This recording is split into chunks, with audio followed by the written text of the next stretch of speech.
Hello children, myself Mamta Verma from Chemistry Department.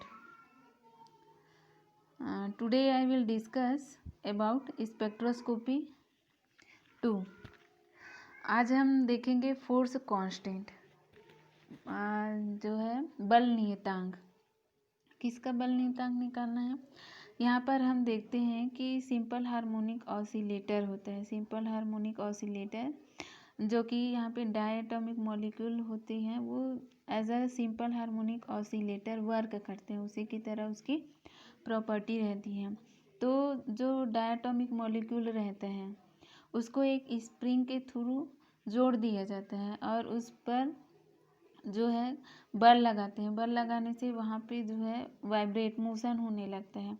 Motion होने के बाद वहाँ पर जो फोर्स काम करता है, जो फोर्स वर्क करता है, वो जो है रीस्टोरिंग फोर्स है।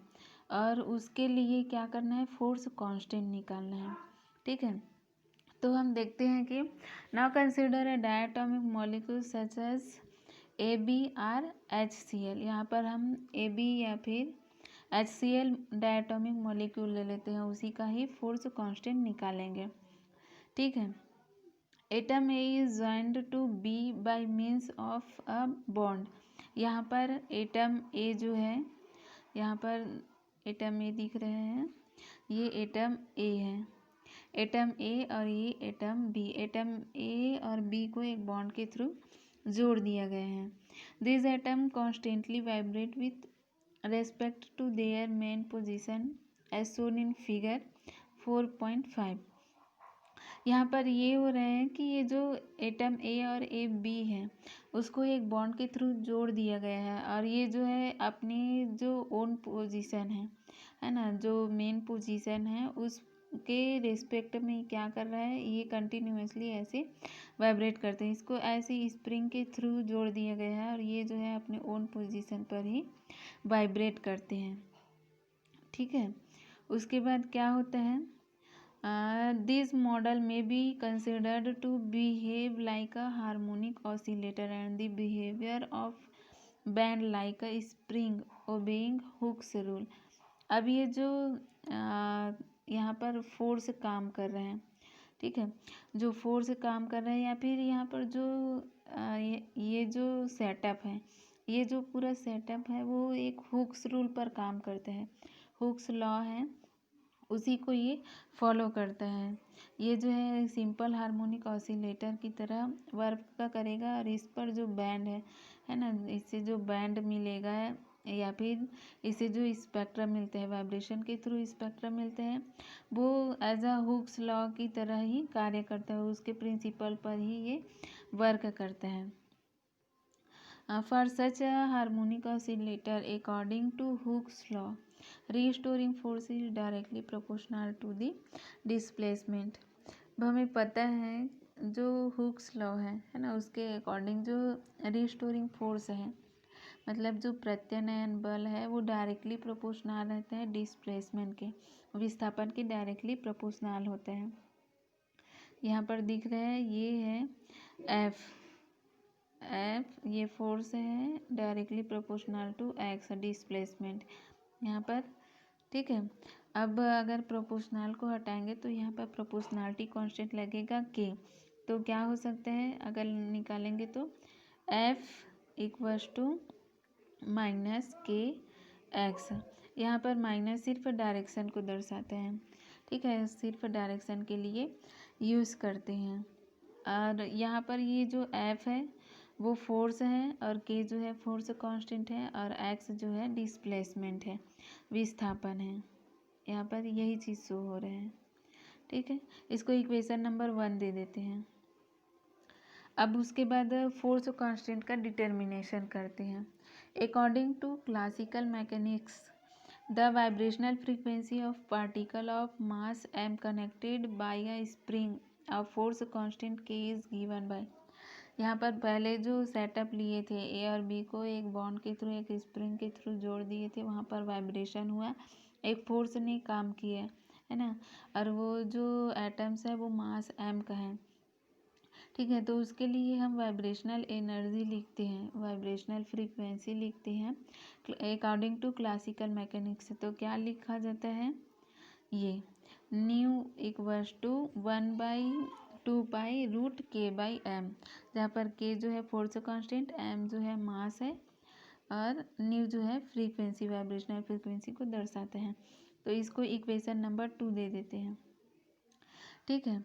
अब जो है diatomic molecule constituting atom of mass m1 and m2 in the molecule vibrate back and forth relative to their center of mass in opposite direction.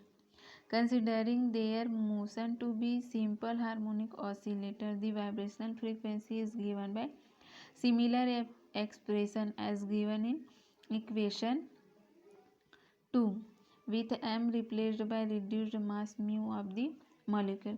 इसका मतलब ये है कि यहाँ पर हम जो एटम ए और एटम बी लिए हैं, एटम ए और एटम बी है, इसको स्प्रिंग के थ्रू जोड़ दिया गया है, या फिर एच और सी एल है। ठीक है, एच सी एल को एक स्प्रिंग के थ्रू जोड़ दिया गया है। ठीक है, तो इसका एच का मास यहाँ पर क्या है, m1 है, और सी एल का मास क्या है, m2 है। तो इसके लिए अगर वाइब्रेशनल एनर्जी का फार्मूला लिखेंगे तो वो इस तरह से लिखेंगे, जहाँ पर m जो मास है उसको रिप्लेस करके रिड्यूस्ड मास लिखेंगे। ठीक है, रिड्यूस्ड मास जिसको सामान्य द्रव्यमान बोलते हैं, उससे यहाँ पर रिप्लेस कर देंगे। तो क्या होगा, जो न्यू फार्मूला होगा, nu equals to 1/2π√k/μ second inverse.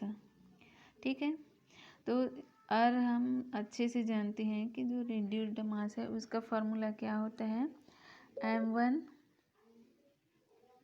m1 into m2 upon m1 plus m2। ठीक है, ये है रिड्यूस्ड मास का फार्मूला। अब रिड्यूस्ड मास का फार्मूला ये है, उसको देखते हैं कि क्या होता है और क्या लिख सकते हैं। और जो न्यू है, ठीक है, जो या फिर यहाँ पर जो है इस इक्वेशन नंबर, इसको इक्वेशन नंबर 3 दे देते हैं। ये है इक्वेशन नंबर 3। ठीक है, इस इक्वेशन नंबर 3 में क्या करते हैं, c का यहाँ पर भाग दे देते हैं। ठीक है, दोनों जो पक्ष है उसमें c का भाग दे देते हैं, दोनों साइड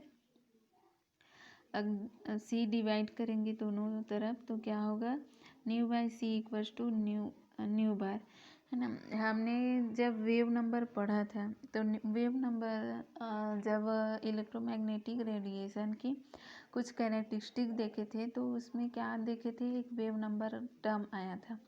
वेव नंबर क्या होता था, जो फ्रीक्वेंसी और जो प्रकाश का वेग है, ठीक है, जो वेलोसिटी ऑफ लाइट है, उसका जो रेशियो था वो वेव नंबर होता था।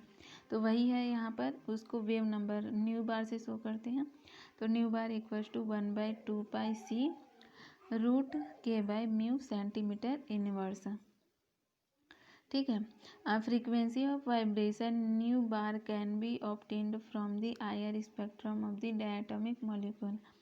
अब हम अच्छे से जानते हैं कि जो वाइब्रेशनल स्पेक्ट्रम मिलता है वो किससे मिलता है, किस रीजन से मिलता है, IR रीजन से।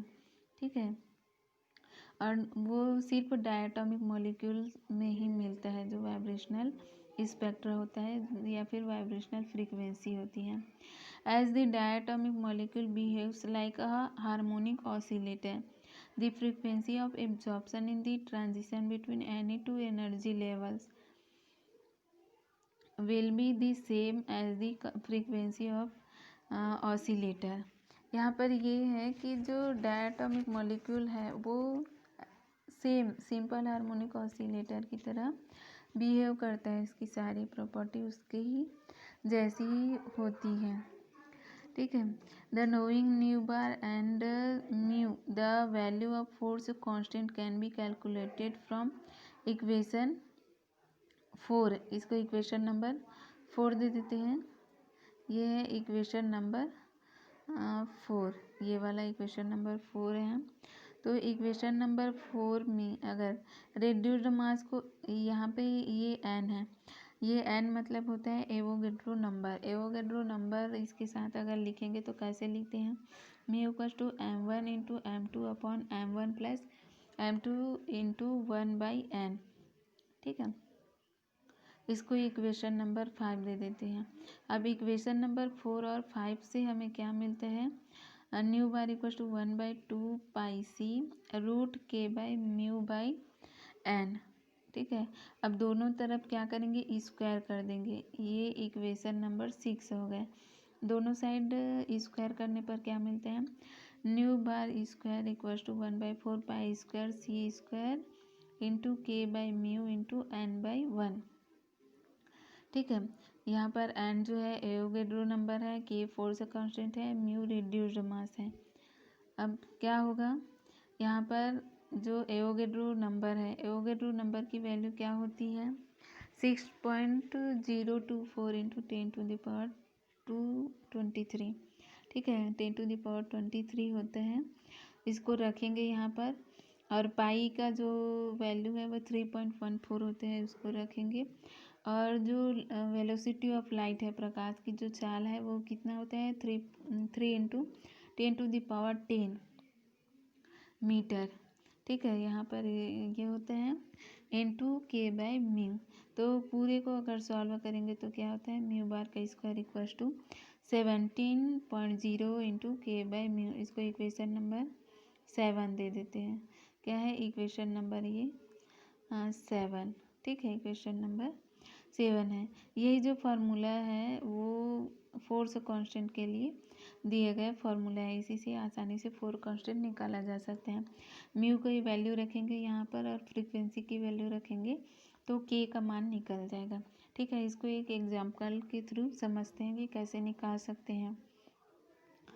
ठीक है, अब देखते हैं क्या दिया है एग्जाम्पल में। क्वेश्चन क्या है, calculate the force constant of HCl molecule if the absorption frequency. Absorption frequency क्या है, nu equals to 0 to 1 of HCl molecule is at nu bar equals to 2890 centimetre inverse.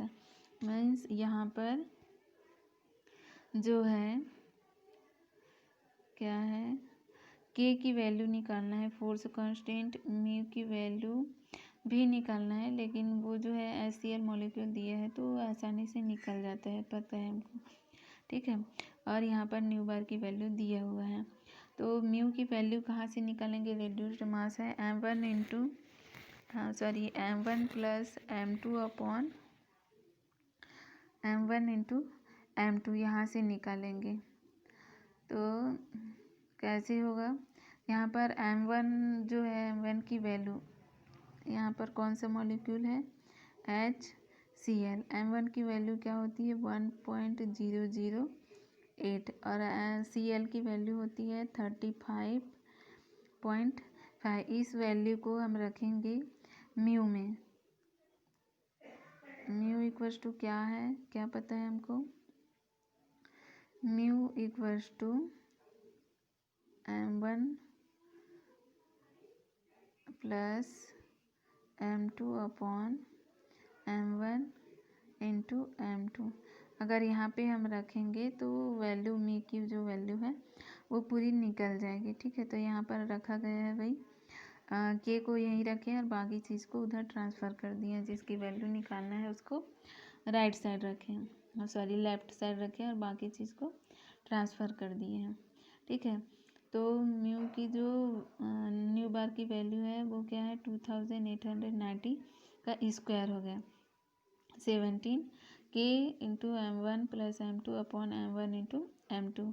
तो यहाँ पर m1 m2 का value रखे हैं, put किए हैं। m1 इक्वल्स टू क्या है यहाँ पर 1.008 और m2 है 35.46 है। तो पूरे को सॉल्व करने पर क्या निकला है 4.84 इंटू 10⁻5 डाइन सेंटीमीटर इनवर्स। यहाँ पर जो क्या होता है, जो फोर्स कांस्टेंट है उसका यूनिट है डाइन सेंटीमीटर इनवर्स। ठीक है, डाइन सेंटीमीटर इनवर्स है, तो जो वैल्यू निकली है क्या निकली है 4.84 इंटू 10⁴ डाइन सेंटीमीटर इनवर्स है। ऐसे ही कोई भी डायटोमिक मॉलिक्यूल है उसके लिए फोर्स कांस्टेंट, ये जो फार्मूला दिख रहा है उससे आसानी से निकाला जा सकते हैं।